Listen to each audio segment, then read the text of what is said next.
Hello, welcome to Centennial Hall, room 3314. I'm going to give you a quick rundown on how the audio-video system works. Up here at our teacher station, we have our touch panel.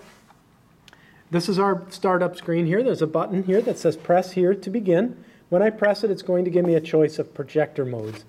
Power up just the left or just the right projector. Use both projectors or neither. I'll go ahead and hit the use both projectors button.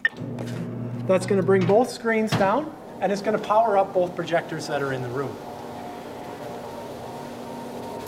I'm also going to go ahead and power the computer up since it wasn't powered up when I came in. It'll usually be powered on for you when you come in, but you will need to log in. So use the first part of your UWL email address for the username, and the password is going to be your UWL net ID. So while all this stuff is booting up, we're going to get a wait screen here on our touch panel. And so while that's happening, we'll go ahead and we'll talk about the presets on our lights.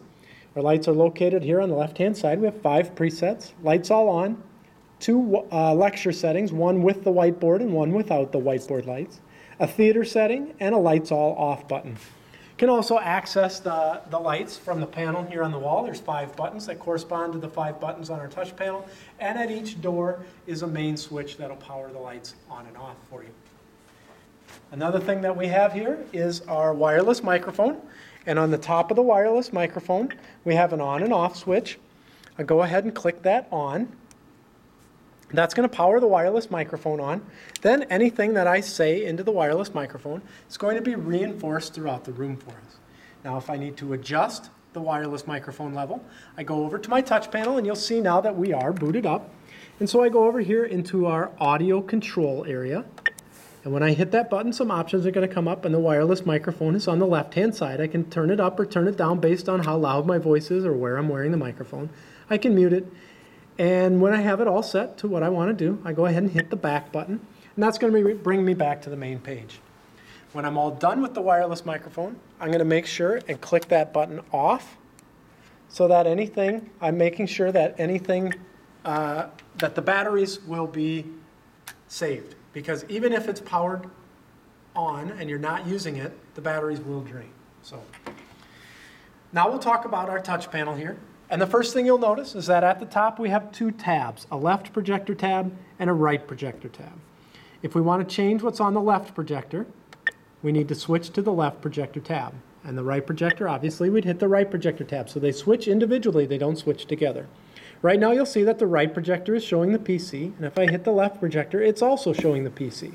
So if we turn and we look at the screens, sure enough, on both screens we have the PC showing for us. We'll go ahead and move right down our source select list here. The next thing we have is our laptops. We have an analog or a VGA laptop, and we have a digital or an HDMI laptop option.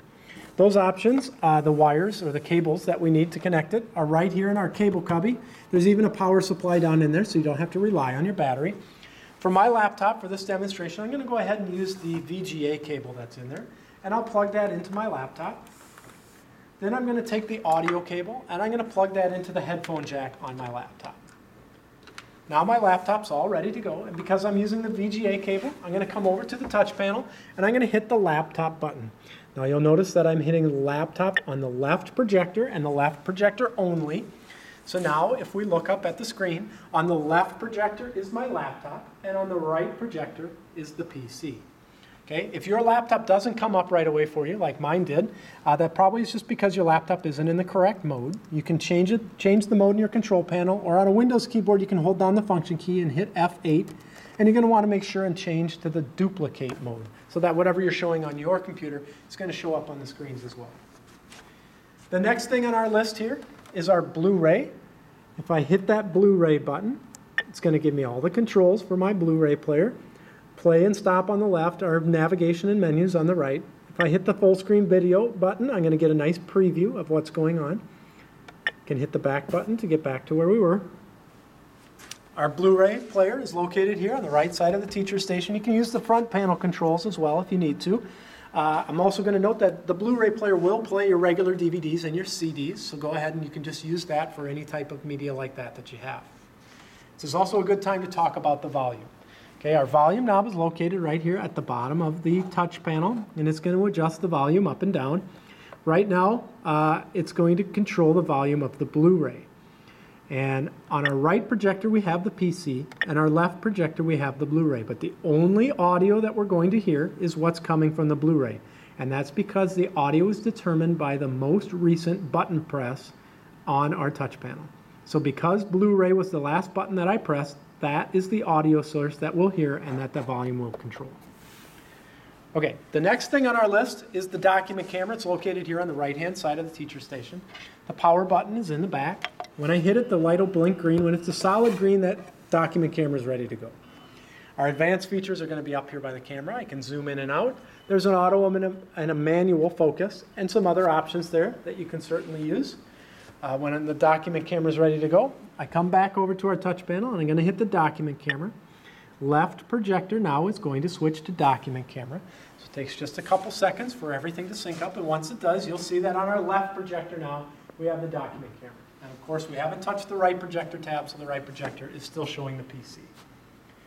The last button that we'll mention on our source selector row here is our auxiliary button. When I press the auxiliary button, I get a little sub-menu asking if I want to use S-video or composite video. Those connections are all back in our cable cubby again. They do share an audio source, so we always use the same audio jacks. The S-video is here, the composite video is here.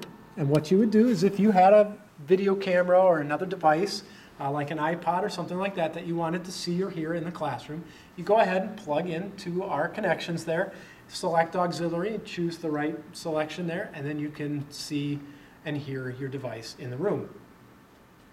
Okay, on the left-hand side now we have our projector mute and unmute buttons.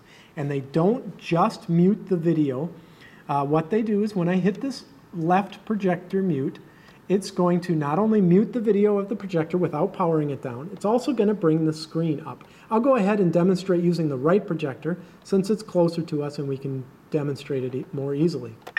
When I hit that right projector mute button, it muted the video from the projector, so now we don't have anything showing on the screen, and it put the screen up. And that's great because now I can use the whiteboard. I still have my document camera up on the left-hand side, so I can leave something up there, and I can write on the whiteboard and do what I need to do without powering the system down. And that way I don't have to wait a minute for everything to power down and then another minute for it to power up when I'm ready to go back to the normal mode. So now I'm done on the whiteboard, and so I hit the projector unmute button, and the screen comes back down and the video comes back up, and so now we're back into having the PC over on the right projector. Obviously the same thing works for the left projector if you use the other buttons.